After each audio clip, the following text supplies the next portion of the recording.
aka nọkwa na ihe na-eme n'obodo na isi Mbido television. Okwu anyị ji ya taa bata bụ ihe gbasara ezinụlọ, alụmdi na nwunye, ọgụ na mgba na mmegbu dị na alụmdi na nwunye. Otu o si emetụta gịnị ndị nwoke n'oge mbụ, anyị lere otu o si emetụta ụmụ nwaanyị. Onye ọbụla na-eti ihe ọbụla gbasara ọgụ na agba na alụmdi na nwunye, si na nwunye ka a na-anụ olu, ka a na-eti na-ebe. A na-asị ụmụ nwoke biko n'ụnụ jiri nwayọọ.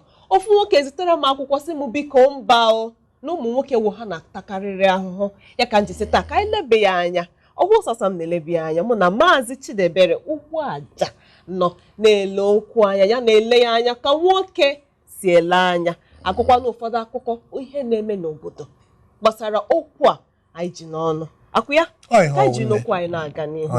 Ajụjụ m chọrọ iji gwa Maazị Chidebere bụ ihe wụ na a na-asị na mmegbu makwa n'ọgụ na mgba na dị alụmdi na nwunye. Akụ ya ka ihe o ji wuru n'ọsọsọ ụmụ nwaanyị ka a na-anụ na na-emegbu lekwa ihe niile kọchara ugbu a ebere m emewelara ụmụ nwoke. Kekwana ihe mere na anaghị anụ ya anụ. Ịma na ihe mere nụ na a sị na mgbe nkịta tara mmadụ ọ bụghị nta akụkọ, ọ mgbe ị nụrụ na mmadụ tara nkịta ị mara na nta akụkọ apụtala. Onye nta akụkọ aga sete dee ka o siri mee na nkịta tara mmadụ abụghị ihe ọhụrụ. Ọ mgbe mmadụ tara nkịta ị mara na ihe akụkọ apụtala. Ọ ihe dị na ya n'ihi na ịma ka Chukwu siri kee o kere ụmụ nwoke, ụmụ nwa kwuokwe ya na akwụkwọ nsọ sị na nwaanyị bụ nke na-esighị ike. Nwoke ikwuo ya gbochi mmagụ ụra na amachie gị anya, a na-eze ụmụ nwoke na-eze ha. O nwebedo ihe ọzọ maka aka ike ha ka ụmụ nwaanyị si. Ọ nwoke na-ekulie nwunye ya na-ewere see foto. Ọ bịara na ọ na-anyịgbu ya anyịgbu ya asapịsị anya ike. Ọ ihe mere ya nne. Mana ile anya ịhụ na oge ugbu a ụmụ nwoke sozi na ndị a na-emegbu emegbu. Ụmụ nwoke so na ndị nwa a na-emekwu abuse ma violently ma elu ma ala ma ogbugbu nwoke ụfọdụ. Ụmụ nwaanyị kaziri obi. O nwere ụmụ nwaanyị kara obi tafeziri ụmụ nwaanyị azụ. Ihe a na-anaghị anụzi ana na-anụzi ya anụ n'aka ụmụ nwaanyị. Na nwaanyị jikwere mee. Ekwana ihe iji chere na o ji dịkwa n'otu a. Ihe mere o ji dị otu a bụ na dịka m si ekwu na mbụ bụ na ezinụlọ na-enweghị udo, ezinụlọ ọbụla udo na-adịghị, ezinụlọ ọbụla Chineke na ha o nwere ndị na-eti aka wepụ Chineke tụfuo ya ka atụfuru nkụ. Iwepụ ha ala Chineke na ihe gbasara maka na alụmdi na nwunye ụkwanụ Chineke ka ọ dịrị. Chukwu na-akwadoro ya. Chukwu na-akwado ya. Ọ bụghị ihe mmadụ na-eji aka nke ya aga eme. Ọ bụrụ na Chukwu akwadoghị ya, a sị na onye nche na-eche n'efu ma ọ bụrụ na Chukwu echeghị nche ahụ.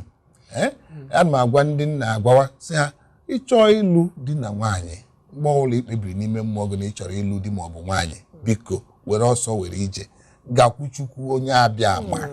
O nwebeghị onye gakwuru Chukwu sị ya, Chineke achọrọ m enyi nwoke ma ọ bụ enyi nwaanyị. Ọ bụ nke ịhụ unu zukọta unu ebido enyi nwoke na enyi nwaanyị.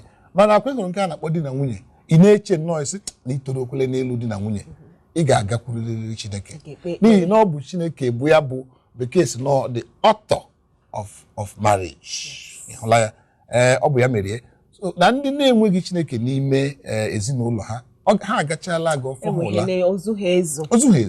Enweghị maka ọkwa gị na mmekọrịta ahụ nwoke na nwaanyị bụ ya kacha mkpa. O nwere ụmụ nwaanyị na-adị ha ka gasị na mmekọrịta nwoke na nwaanyị n'elu akwa. Ọ bụghị ya, ọ bụghị ego, ọ bụghị mma, ọ bụkwa n'ịhụnanya sọ, ọ bụghị ịhụnanya dị, ọ bụghị na nwoke na ọnwa Ugochukwu ma ọ na nke nwaanyị bụ nwa eze. My daddy bụ eze, ọrụ onye ọsọ ọsọ. Ọ bụghị ya, abụghị ihe ndị ahụ. Ọ bụ ihe a na-akpọ enyi na enyi. Ọ bụrụ na ịlụta nwaanyị bụ enyi gị ma ọ bụ nwaanyị lụta di bụ na enyi ya kacha mkpa, bekee na-akpọ ya best friend. If your best friend bụrụ di gị, ị mara na ịnọ na ekeresimesi unu ebi n'otu ọnụ ụlọ, unu ebi n'ọnụ ụlọ dị 17 Mansion. nke a na-akpọ mansion, unu ebi n'ime ọhịa, as long as unu na-abọ bi obi ruru nwaanyị.